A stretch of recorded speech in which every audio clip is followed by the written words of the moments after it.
ఈరోజు Vizianagaram Kothapeta 14వ division corporator Shri Rajesh గారి దగ్గరికి వచ్చాం. ఆయనతో కొద్దిసేపు ముచ్చటిద్దాం.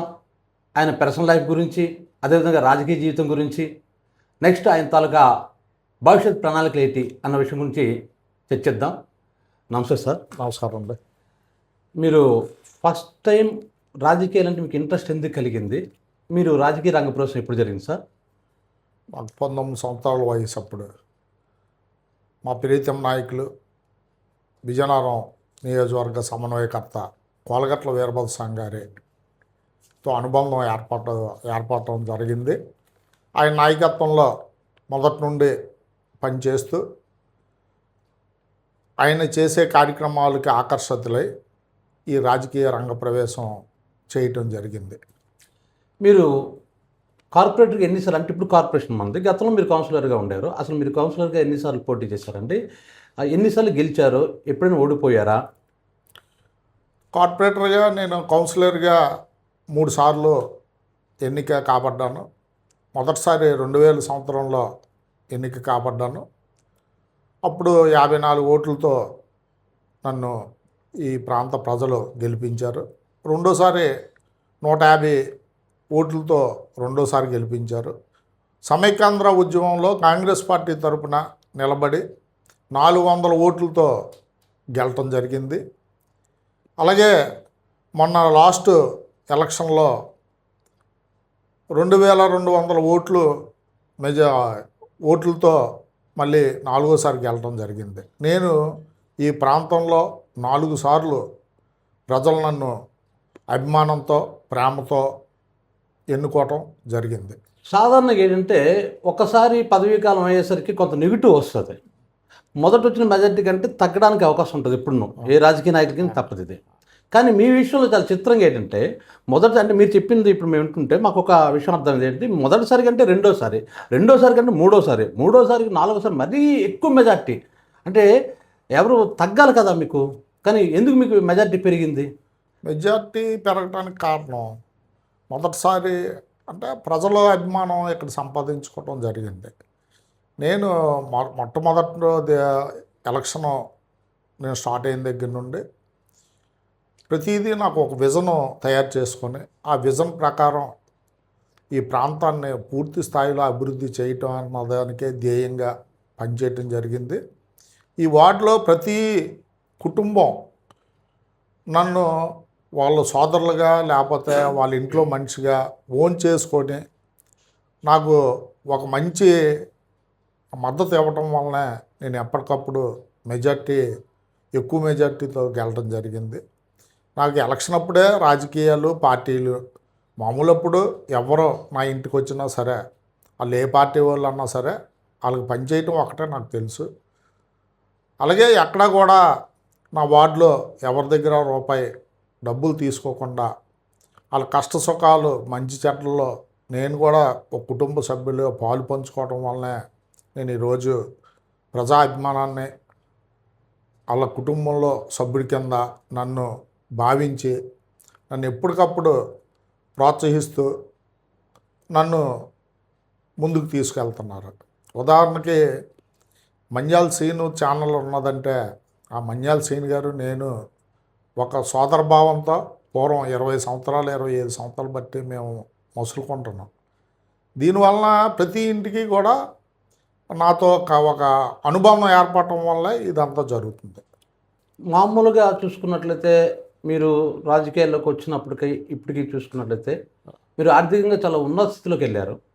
మరి మీరు లంచాలు తీసుకోకుండా ఈ స్థితికి రాగలిగారా అసలు? ఎందుకంటే చాలామందికి ఒక డౌట్ ఉంటుంది, రాజకీయ నాయకుల మీద ఖచ్చితంగా ఒక డౌట్ ఉంటుంది. మరి ఇటువంటి పరిస్థితుల్లో మీరు ఈ స్థాయికి రావడానికి కారణం, మీరు ప్రజల దగ్గర ఏం తీసుకోలేదు అంటున్నారు కదా, మరి ఎలా మీరు ఎదిగారు? అంటే మాకు తెలుసు మీరేటో మాకు తెలుసు, కానీ జనానికి కూడా చెప్పాల్సిన బాధ్యత మాకు ఉంటుంది. మా ఎదుగుదల కోలగట్ల వీరభద్రస్వామి గారి నాయకత్వంలో, ఆయన సూచనలతో ఆయన మొట్టమొదటి నుండి ఏం చెప్పారంటే, మీరు ఏదన్నా వ్యాపారాలు చేసుకొని పైకి రండి, ప్రజలను ఇబ్బంది పెట్టకుండా అన్న ఆయన ఒక్క మాటతో మేమందరం కూడా, నాకు కన్స్ట్రక్షన్ కంపెనీ ఉంది, మా తమ్ముడు కన్స్ట్రక్షన్ కంపెనీ చూస్తాడు, అలాగే నా పిల్లలు పెద్దోళ్ళు అయ్యారు. ఒకళ్ళు అబుదాబిలో సీనియర్ ఫీల్డ్ ఇంజనీర్గా చేస్తున్నాడు, ఆయనకి చాలా పెద్ద ప్యాకేజీ. అలాగే నా రెండో కొడుకు కూడా ఢిల్లీలో ఉద్యోగం, పెద్ద ఉద్యోగం. నా భార్య ప్రభుత్వ టీచర్గా పనిచేస్తున్నారు. నేను డబ్బులు సంపాదించి నేను ఇంట్లో పెట్టించుకొని నేను పెద్దోడిని అయిపోయే పరిస్థితి నాకు అవసరం లేదు. చచ్చిపోతే ఎవరో ఏటి పట్టుకొని వెళ్ళరు. మనకు వచ్చిన పేరు, జనాల్లో నమ్మకం అదొక్కటే మిగులుతుంది. ముందు నుండి కూడా మనం మరణిస్తే మనకేమీ తీసుకొని వెళ్ళము అన్నది ఎప్పుడు గుర్తు చేసుకుంటూ, ఎవరికి అవసరమైనా సరే ఇచ్చేటట్టు ఉండేటట్టు ఉన్నాను, కానీ ఒకళ్ళ దగ్గర తీసుకునేటట్టు ఎప్పుడు కూడా ప్రవర్తించలేదు. నా దగ్గర డబ్బులు లేకపోతే నేను కామ్గా ఉంటాను. డబ్బులు ఉంటే ఎవరికి అవసరమైనా సరే నేను ఆదుకుంటాను. నా వ్యాపారాలు రియల్ ఎస్టేట్ వ్యాపారం ఉంది, కన్స్ట్రక్షన్ వ్యాపారం ఉంది. నాకు వైజాగ్ డిస్ట్రిక్ట్లో కన్స్ట్రక్షన్ కంపెనీలో పార్ట్నర్షిప్ ఉంది. ఆ పార్ట్నర్స్ ఎప్పటికప్పుడు నా ఆర్థిక అవసరాలు అన్నీ కూడా నా తమ్ముడు, నా పిల్లలు, నా భార్య అందరూ నా ఆర్థిక అవసరాలు ఎప్పటికప్పుడు గమనిస్తూ వాళ్ళు ఎప్పటికప్పుడు నన్ను చూసుకుంటారు. ఉదాహరణకి మీరు నా బ్యాంక్ స్టేట్మెంట్ చూడండి. నా కారు ఉంది, నా కారుకి నేను ఏ రోజు ఇన్స్టాల్మెంట్లు కట్టను, నా పిల్లలు కడతారు. నా ఖర్చులకు అవసరం అయితే నా తమ్ముడు ఇస్తాడు. లేదు, నా కన్స్ట్రక్షన్ కంపెనీలో పార్ట్నర్స్ ఉన్నారు, అన్నయ్య ఎప్పుడూ ఉన్నత స్థితిలో ఉండాలో బాగుండాలని అందరూ కూడా ఎప్పటికప్పుడు నన్ను ఆర్థికంగా సామాజికంగా ప్రోత్సహిస్తున్నారు. కాబట్టి నేను ఇలా ఉన్నాను. ఇంకోటి ఏంటంటే నాకు ఒక స్టైలు అంటే మంచిగా బట్టలు వేసుకోవటం, మంచిగా ఉండటం, బాగా కనబడటం అన్నది నాకు ముందు నుండి చిన్నప్పటి నుండి వచ్చిన ఒక హాబీ. దాన్ని నేను అంటే చిరిగిపోయిన బట్టలు వేసుకున్నాం, లేకపోతే మాసిపోయిన బట్టలు వేసుకున్నాం తిరిగే పరిస్థితి లేదు. నేను నా పర్సనాలిటీ కానీ లేకపోతే నా డ్రెస్ స్టైల్ కానీ నేను ఏదో రిచ్గా ఉన్నాను, డబ్బులు ఎక్కువ ఉన్నాయని జనాలు అనుకునేటట్టు కనబడటం, అది మరి అంటే భగవంతుడు అలాగే ఇచ్చాడు, నా స్టైల్ అలాగ ఉంది కాబట్టి అనుకోవటం తప్పులేదు. కానీ నేను మటుకు కష్టపడి వ్యాపారం చేసే డబ్బులు సంపాదించుకుంటాను. ఇందాక మేము వచ్చినప్పుడు చూసామండి, పైన చాలామంది జనం ఉన్నారు. అంటే మీ పార్టీ అధికారం లేదు, ప్రజెంట్ మీరు కూడా మీ పీరియడ్ పూర్తి అయిపోయింది, ఇంకా ఎలక్షన్ కోసం వెయిట్ చేస్తున్నారు. అయినప్పటికీ కూడా ఇంతమంది జనం మీ ఇంటి దగ్గర రావడం, దీన్ని ఏ విధంగా మేము అర్థం చేసుకోవచ్చు? అంటే సర్వీసు చేయటానికి, ఒకరికి సేవ చేయటానికి, లేకపోతే ఎవరన్నా ఆపదలో ఉండి సమస్య చెప్పడానికి వచ్చినప్పుడు ఆ సమస్యను విని అది పరిష్కారం చేయటానికి ఏ రాజకీయ పదవి అవసరం లేదు. వ్యక్తిగతంగా నాకున్న పేరుతోనో లేకపోతే నాకున్న మంచితోనో నేను ఎవరికన్నా సాయం చేసే స్టేజ్లో ఉన్నాను. ఇక్కడ నా ఇల్లు పార్టీలకు అతీతంగా పనిచేస్తుంది. అది నాకు నేర్పించిన వాళ్ళు కోలగట్ల వీరభద్రస్వామి.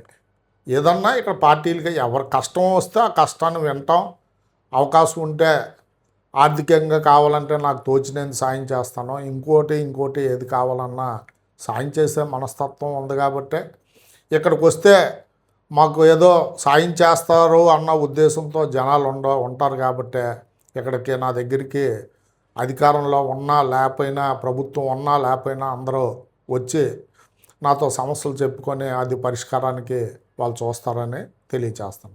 మాజీ డిప్యూటీ స్పీకర్ గారు, ఆయనకి చాలామంది అనుచరులు ఉన్నారు. నాకు తెలిసినంతవరకు వైసీపీకి ఇక్కడ 10,000 మంది పైగా కార్యకర్తలు ఉన్నారు అండి. మరి ఇంతమంది కార్యకర్తల్లో, ఇంతమంది లీడర్లో మీరు అతనికి ముఖ్య అనుచరుడిగా ఎలాగ అవ్వగలిగారు? కోలగట్ల వీరభద్రస్వామికి ముఖ్య అనుచరుడు అంటూ ఎవరు లేరు. మీ పేరు ఎక్కువగా వినపడుతుంటుంది టౌన్లో కూడాను. అంటే దానికి కారణం ఏంటంటే నిరంతరం కోలగట్ల వీరభద్రస్వామి గారి వెనకాల ఆయన కష్టంలో ఉన్నాయి, సుఖంలో ఉన్నాయి, ఆనందంలో ఉన్నాయి, ఎలా ఉన్నాయి, అధికారంలో ఉన్నాయి, అధికారం లేకపోయి ఏదన్నా సరే నేను కోలగట్ల వీరభద్రస్వామి తయారు చేసిన ఒక వ్యక్తిని. నేను 19-18 సంవత్సరాల వయసు అప్పుడు ఆయన దగ్గర మొదలైన నేను ఈరోజు ఈ స్థితిలో ఉన్నాను.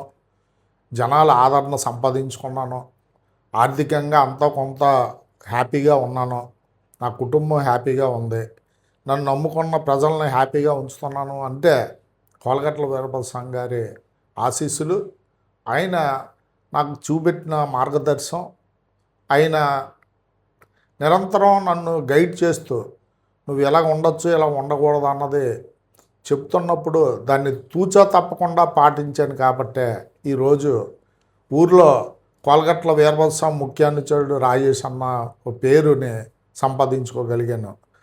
ఉంటేనే ఇంటి దగ్గర ఉంటాను, లేదా కోలగట్ల వీరభద్రస్వామి ఇంటి దగ్గర ఉంటాను.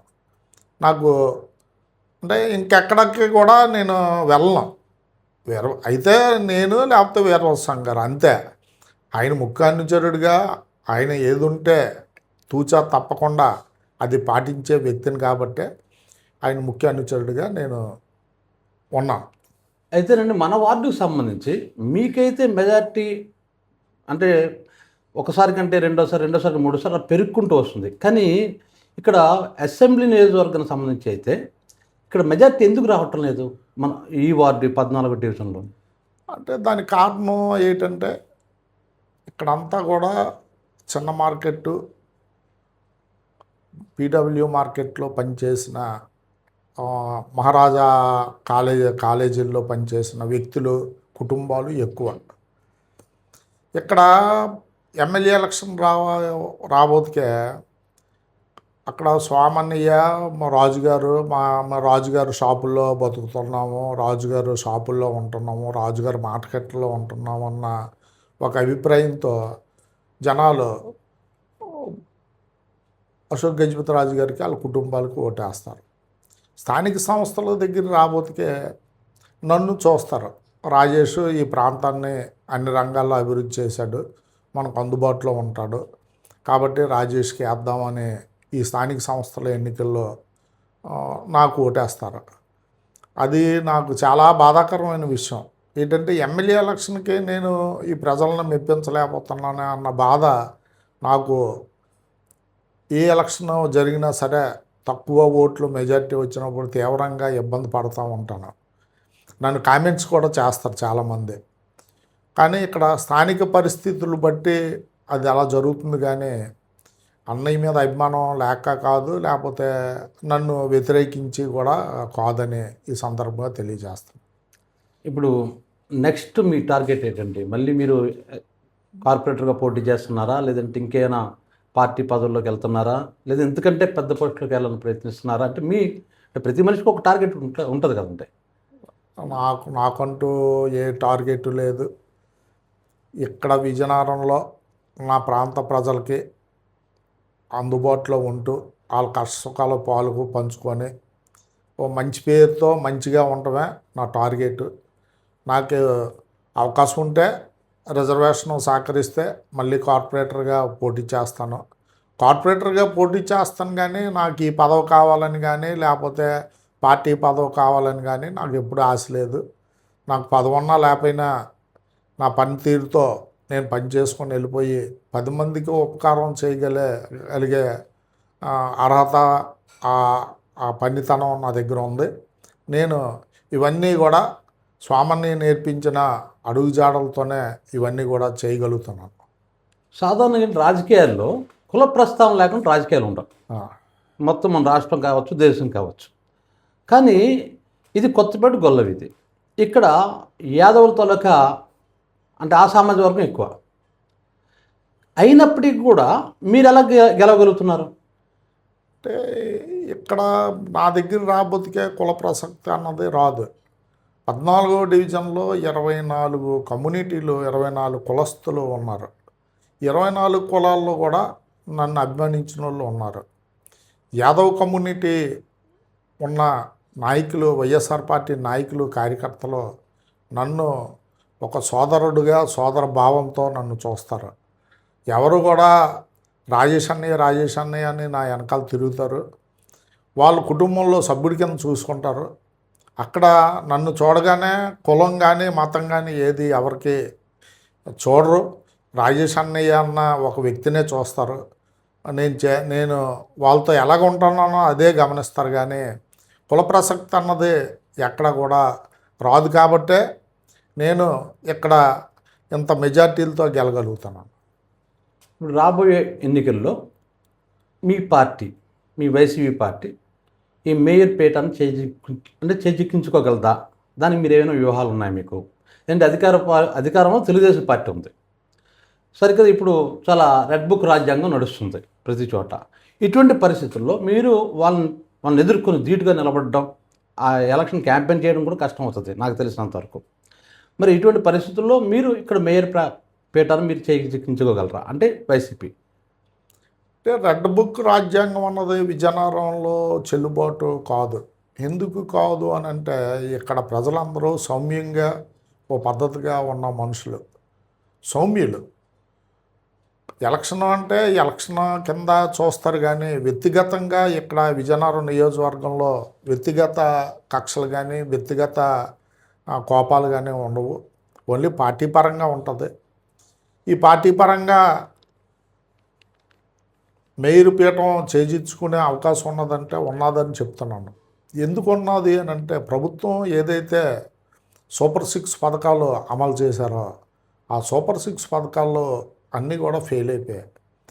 ఈరోజు 50 సంవత్సరాలు నిండిన వాళ్ళకి పెన్షన్ ఇస్తానన్నారు. ఈరోజు 60 సంవత్సరాలు నిండిన వ్యక్తులకు కూడా పెన్షన్ లేదు. భర్తలో చనిపోతే భార్యకి పెన్షన్ ఇస్తున్నారు కానీ వితంతువులకి చాలామందికి పెన్షన్లు లేవు. అలాగే 18 సంవత్సరాలు నిండిన వాళ్ళకి 1500 ఇస్తానన్నారు. ఆ 1500 కూడా ఇవ్వటం లేదు.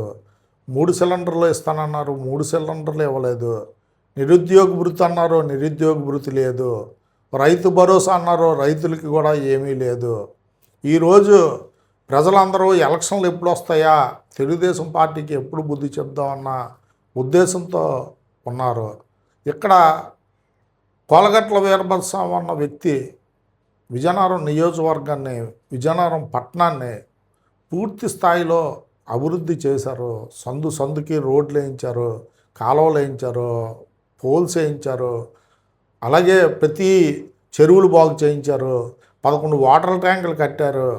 ఇక్కడ విజయనగరంలో ఏదన్నా చేశారు అని అంటే కోలగట్ల వీరభద్రస్వామి అన్న వ్యక్తి చేశారు.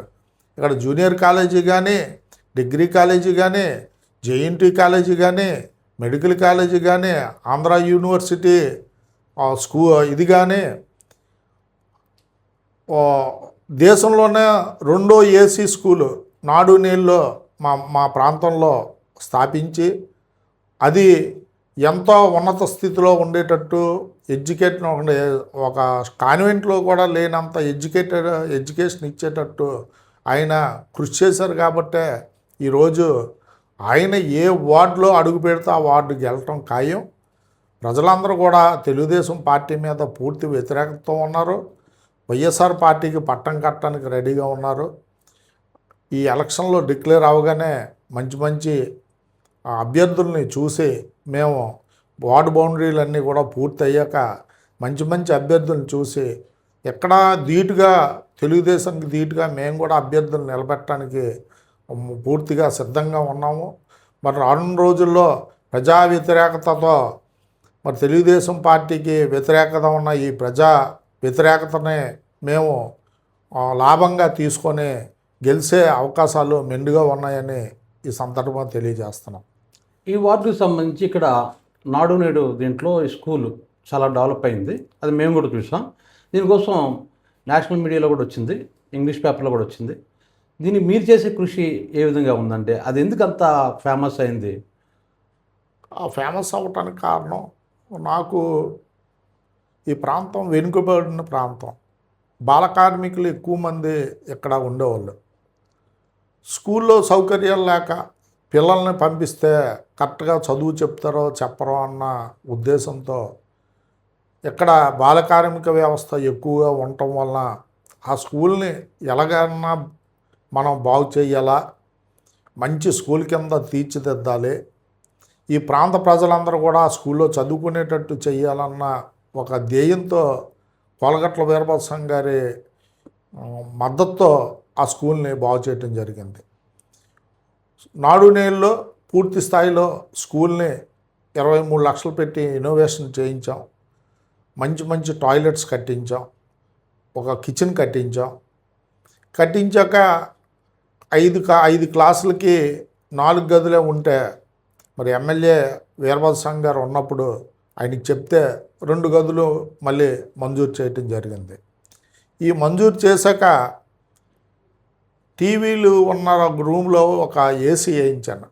ఏసీ వేయించితే ఒక ఐఏఎస్ ఆఫీసర్ గారు నీతి ఆయోగ్ నుండి వచ్చి స్కూలు చాలా బాగుంది, అన్ని రూములకి ఏసీ వేస్తే బాగుంది కదా అన్న ఉద్దేశం ఆయన వ్యక్తపరిస్తే, ఆయన చెప్పింది బాగుంది కదా అని నా స్నేహితులు మద్దతుతో 6 రూములకి కూడా ఏసీ వేయించి మంచి వాతావరణం, మధ్యాహ్న ఆహార పథకం కూడా మంచి భోజనం వండేటట్టు వాళ్ళతో మాట్లాడి మంచి వాతావరణం, మంచి ఎడ్యుకేషను, ఇంగ్లీషు, హిందీ ప్రతిదీ కూడా ఎడ్యుకేటెడ్ చేయటానికి, పిల్లలు ఆకర్షించడానికి మేము ఆ స్కూల్ని తయారు చేయిస్తే 70 మంది ఉన్న స్కూలు ఈరోజు 440 మందితో ఆ స్కూల్ ఉన్నదంటే నేను సాధించిన విజయంగానే అది భావిస్తాను.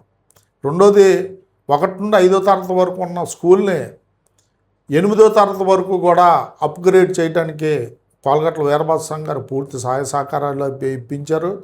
అప్గ్రేడ్ చేయించిన స్కూల్కి మళ్ళీ రూములు లేకపోతే నాడు నేడు సెకండ్ విడతలో కూడా 2 రూములు తీసుకొచ్చి అక్కడ కట్టి 1 నుండి 8వ తరగతి వరకు పూర్తి స్థాయిలో పిల్లలు చదువుకునేటట్టు ఒకటి తయారు చేయటం జరిగింది. మంచి వాతావరణం ఈ ప్రాంత ప్రజలకి, పిల్లలకి ఇవ్వాలన్న ఉద్దేశంతో చేసాం. ఆడుకోవటానికి ఆట స్థలం లేదు అని అంటే ఒక మున్సిపల్ పార్కు ఆక్రమణలో దాన్ని తీసి 23 లక్షలు పెట్టి ఒక పార్కు తయారు చేసి అది పిల్లలకి వినియోగానికి కూడా దాన్ని ఇవ్వటం జరిగింది. అలాగే ప్రతి ప్రాంతంలో విద్య, వైద్యం, మౌలిక సదుపాయాలు ఈ 3 ముఖ్యం. ఏ వార్డు అన్నా, ఏ ప్రాంతం అన్నా.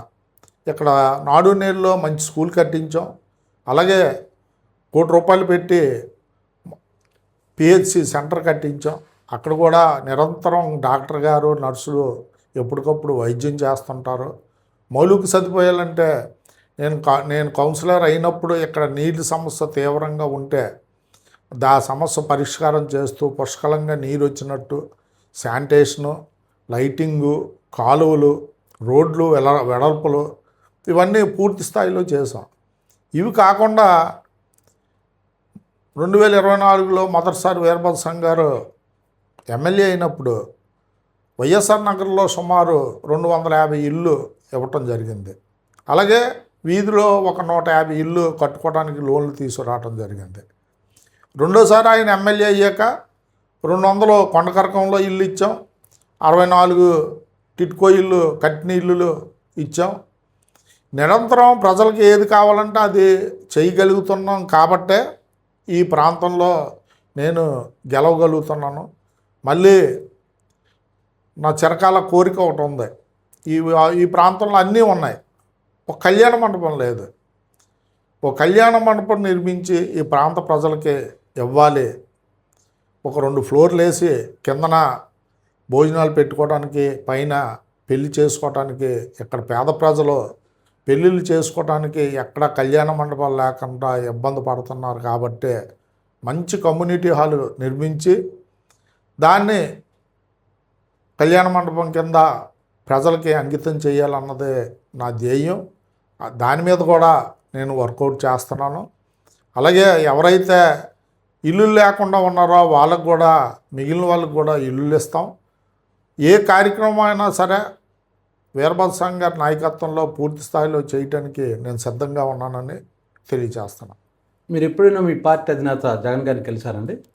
జగన్ గారిని 20 సార్లు 30 సార్లు కలిసి ఉంటాను. నేను వెళ్తే బాగానే పలకరిస్తారు, పేరు పెట్టి కూడా పలకరిస్తారు. జగన్ గారిని కలటం జరిగింది. ఆయన ఏది చెప్పినా సరే చేయటానికి సిద్ధంగా ఉంటాం. అంటే ఇక్కడ మేము సీనియర్ కార్యకర్తగా ఇక్కడ చాలా సంవత్సరాలు బట్టి ఉండబట్టికి ఇక్కడ వైఎస్ఆర్ పార్టీ నాయకులతో అందరితో కూడా నాకు మంచి అనుబంధం ఉంది.